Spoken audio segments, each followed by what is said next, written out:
Hey, what's up guys? It's your boy Swaggy signing in और to be very frankly honest, जो अभी Indian football के साथ हो रहा है, जो पूरी कहानी जो है एशियन गेम्स वाली और जो इंडियन ओलंपिक एसोसिएशन ने जो अपनी कहानी जो सुनाई है वो सीरियसली मेरे सर का पाल जा रही है। और लिटरली अगर सच बोलूँ तो ये सब चीज़ें से मतलब कोई सेंस नहीं बना रही है। लिटरली अगर एक शब्द में अगर बोलूँ तो कोई सेंस नहीं बना रही है कोई चीज़। अब खैर अगर थोड़ा सा डिटेल में हम लोग आते हैं तो आज के हम लोग पहले अपडेट की तरफ बढ़ते हैं, जो कि ऑफ कोर्स इंडियन फुटबॉल को ही लेकर है। तो देखो, इंडियन ओलंपिक एसोसिएशन ने जो अपनी बात सुनाई थी कि भैया जब तक टॉप 8 में नहीं आती है एशिया में तब तक इंडियन टीम compete नहीं कर सकती है एशियन गेम्स में। अब ये चीज़ अगर तुम सोचोगे ना, थोड़ा सा अगर दिमाग लगा अगर सोचोगे तो ये तुम्हें सीरियसली सबसे बकवास, सबसे वाहियात और सबसे बेहुदा रीज़न लगेगा इंडिया का ना compete करना एशियन गेम्स में। देखो, मैं मानता हूँ कि टॉप 8 में इंडिया को रहना चाहिए। जो हमारी 70 साल की पिछले 70 साल की जो हमारी लेगेसी रही है इंडियन फुटबॉल की, कोटिंग हम लोग 18 नंबर पर हैं, वही हमारे लिए बहुत बड़ी बात है। और जिस तरीके से पिछले 70 साल में इंडियन फुटबॉल को डाउनग्रेड करा गया है, जो जितने भी जो कहानी हुई है उसमें एक चीज़ तो कन्फर्म है कि इंडिया टॉप 8 में नहीं आ सकती थी। अब देखो, टॉप 8 में एशियन गेम्स में या फिर पूरे एशिया में टॉप 8 में होना, तुम सोच रहे हो कितनी बड़ी बात है। मतलब ऑलमोस्ट इंडिया को लगभग बहुत सारे मैचेस खेलने पड़ेंगे। मतलब जापान को 3-4 बार लगातार हराना पड़ेगा अगर टॉप 8 में हम लोग सोच रहे हैं तो। और जापान और साउथ कोरिया अभी कितनी ज़्यादा पावरफुल है फुटबॉल में, मुझे ये चीज़ तुम्हें बताने की ज़रूरत नहीं है। सालों ने एक एनीमे बना दी इसी फुटबॉल को लेकर, और इतनी एक्यूरेट कि भैंचोद कोई टीम उससे सीख लेकर एक अपनी टीम बना दे, इतनी एक्यूरेट है। और ऐसे में तुम सोच रहे हो कि इंडिया अंडर 8 में आए तब एशियन गेम्स में क्वालिफाई कर रहा है। तो ऐसे अगर करते रहे ना तो करते रहे, फिर होते रहेगा, टॉप 8 में आते रहेंगे, अगले जन्म में आएंगे, अगले जन्म में फिर एशियन गेम्स खेलेंगे। ये सीधा सा बेहुदा चीज़ है, बेहुदा रीज़न है सिर्फ और सिर्फ इंडिया का एशियन गेम्स में ना क्वालिफाई करना। और पीटी उषा ने जो ये कहा है, with all due respect, PT Usha ने जो ये अपने जो बयान दिया है कि टॉप 8 में जब तक नहीं रहती है, मैंने ही इंडियन टीम को मना किया था नहीं जाने के लिए एशियन गेम्स में, भले ही नाम दे दिया ऑलरेडी, बट सिर्फ इस कारण से कि इंडिया अंडर 8 में नहीं है, इसलिए इंडियन नेशनल टीम को compete नहीं करना चाहिए एशियन गेम्स में। ये स्टेटमेंट देकर सीरियसली स्पीकिंग पीटी उषा अपनी ही लेगेसी टार्निश कर रही हैं। और एटलीस्ट आप एक स्पोर्ट्स पर्सन है, आपको समझना चाहिए कि एक मौका दिया जाना चाहिए हर एक स्पोर्ट्स टीम को। और अभी की अंडर 23 टीम हमारी इतनी अच्छी है कि लिटरली किसी को भी बीट कर सकती है। अभी जापान के साथ हम लोग अच्छा खेल कर आ रहे हैं और रियल मैड्रिड के अगेंस्ट हम अच्छा खेलते हैं। तो ऐसे में अब ऐसी टीम को मौका न दिया जाना सीरियसली बहुत ज़्यादा ही इरिटेटिंग भी है और बहुत बेहुदा रीज़न से नहीं दिया जा रहा है।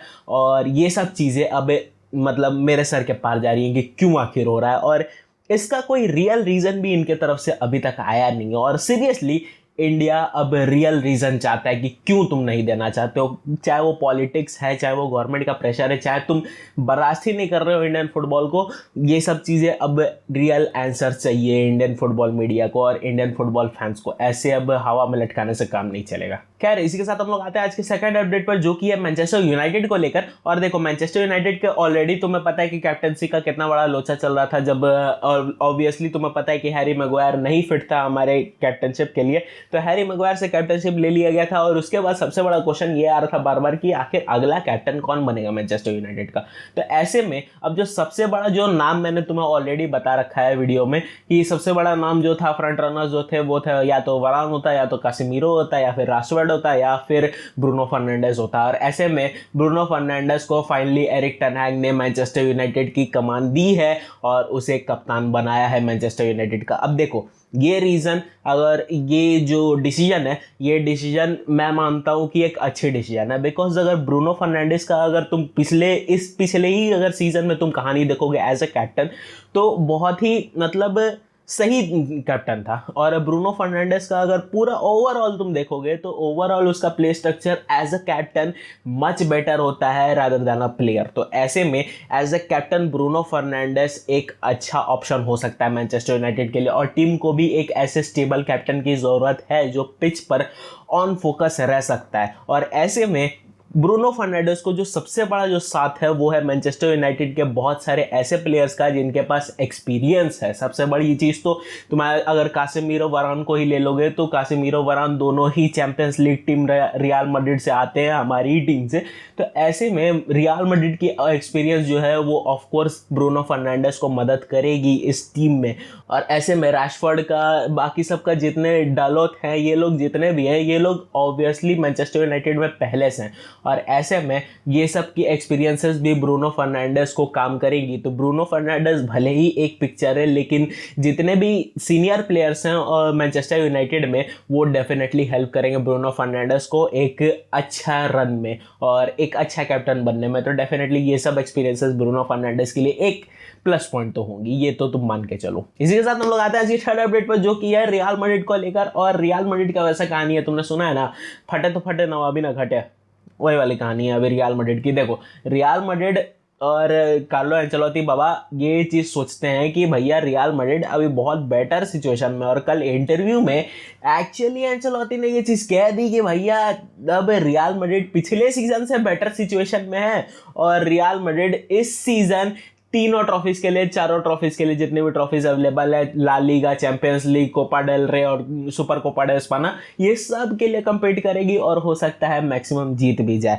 और एंचेलोती भैया ये मानते हैं कि रियल मैड्रिड को कोई एक प्रॉपर 9 नंबर की ज़रूरत नहीं है। तो ऐसे में अब ये इनके शब्द हैं या फिर ये मैड्रिड के बोर्ड के तरफ से इनको मजबूर किया जा रहा है बोलने के लिए, या फिर ये सच में ऐसा मानते हैं, ये चीज तो अभी कंफर्म नहीं है। बट अगर बोर्ड के तरफ से ये प्रेशर है तो बोर्ड को एक चीज समझनी होगी कि भैया टॉप 9 हमें जब तक साइन नहीं करेंगे दिक्कत है। और अगर एंचेलोती के वर्ड्स हैं तो भैया मेरा अब सीरियस क्वेश्चन उठता है एंचेलोती की तरफ कि क्या एक्सपीरियंस है आपकी, और क्या आप सोच रहे हो, क्या आपने सोचकर ये बयान दे दिया है एक प्रॉपर 9 नंबर का ना होना टीम में कितना बड़ा असर डाल सकता है टीम के परफॉर्मेंस पर, ये तुम्हें और मुझे ऑलरेडी पता है, तुम्हें मुझे बताने की ज़रूरत नहीं है।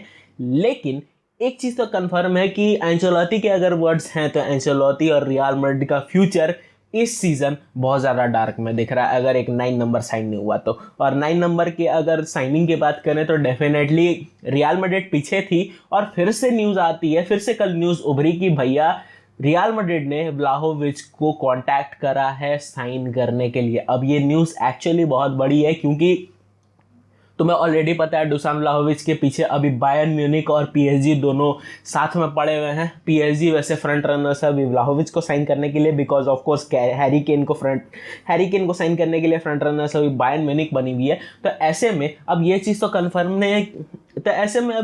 कन्फर्म है कि भैया डुसान व्लाहोविच पीएसजी जा रहा है, अभी 50% चांस है। लेकिन अब ऐसे में एक कहानी आ जाती है कल रियल मैड्रिड की, जो कि पिन पॉइंट होगी कि भैया एक्चुअली अब रियल मैड्रिड अगर ये बात सही है तो एक्चुअली रियल मैड्रिड सही डायरेक्शन में जा रही है, बिकॉज डुसान व्लाहोविच एक्चुअली एक प्रॉपर 9 नंबर हो सकता है। और ऐसे में डुसान व्लाहोविच का डेफिनेटली अगर वो कांटेक्ट करते हैं, डुसान व्लाहोविच की जो डील है उसको कैप्चर करने में कामयाब रहते हैं, डेफिनेटली रियल मैड्रिड की जो प्रॉब्लम्स है वो कुछ हद तक सॉल्व हो जाएंगी। अब आगे की जो हमारी डिफेंस की स्ट्रक्चर है वो थोड़ा सा ऑफकोर्स दिक्कत करेगी, बट स्टिल जो हमारी अपराइजिंग प्रॉब्लम्स है, जो एक प्रॉपर स्ट्राइकर का ना होना जो बड़ा प्रॉब्लम है, वो डेफिनेटली सॉल्व हो जाएगा अगर डुसान व्लाहोविच को ये साइन करके ले आते हैं अगर मैड्रिड में तो। खैर इसी के साथ हम लोग आते हैं इसके फोर्थ अपडेट पर, जो कि है सादियो माने को लेकर। और सादियो माने अल नसर से जाने के कगार पर लगभग खड़े हैं। अब देखो सादियो माने का ऑलरेडी तुम्हें पता है कि बायर्न म्यूनिक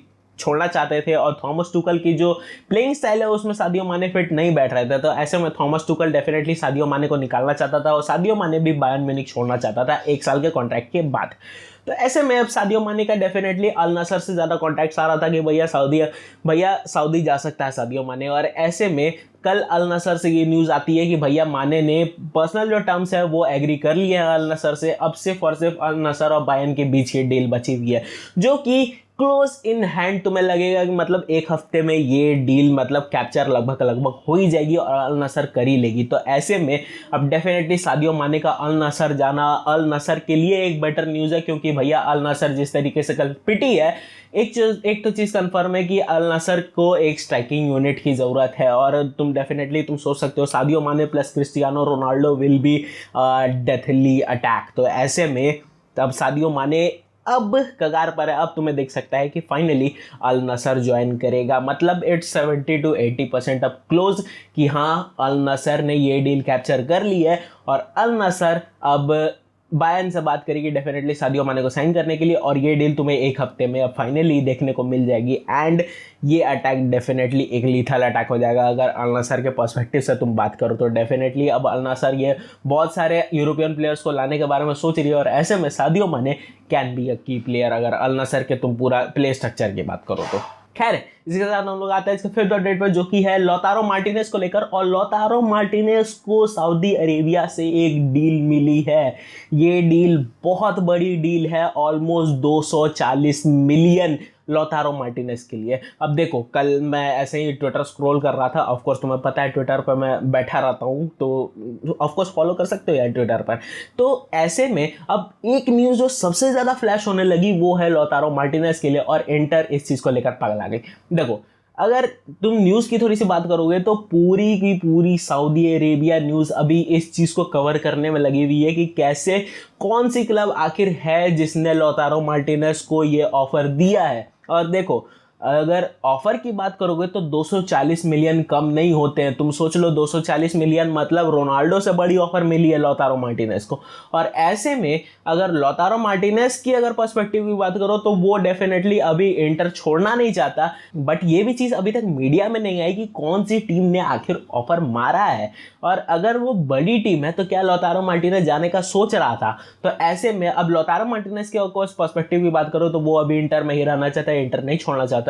और ऐसे में अभी क्लब भी रिवील नहीं हुई है अभी मीडिया में कि कौन सी क्लब है, बट 240 मिलियन भाई बहुत बड़ी डील है अगर कैप्चर हो जाती तो। और लौतारो मार्टिनेज के लिए 240 मिलियन फेंकना थोड़ा सा सेंस नहीं बनाता है एट सम पॉइंट, लेकिन फिर भी डील तो बड़ी थी भैया और 240 मिलियन कम नहीं होते हैं। और ऐसे में ये डील अगर छोड़कर इंटर रुक रहा है तो ऐसे में इंटर के लिए तो मोहब्बत देख सकते हो, ऐसे ही लुकाकू पगलाया हुआ नहीं है, ये चीज तो कंफर्म है। खैर तुम्हें क्या लगता है कौन सी क्लब आखिर इतनी ज्यादा पगलाई होगी लौतारो मार्टिनेज को साइन करने के लिए और 240 मिलियन फेंकने को तैयार हो गई, लिटरली बहाने देने को तैयार हो गई। कौन सी क्लब आखिर है तुम्हारे हिसाब से, डेफिनेटली मुझे कमेंट सेक्शन में बताना।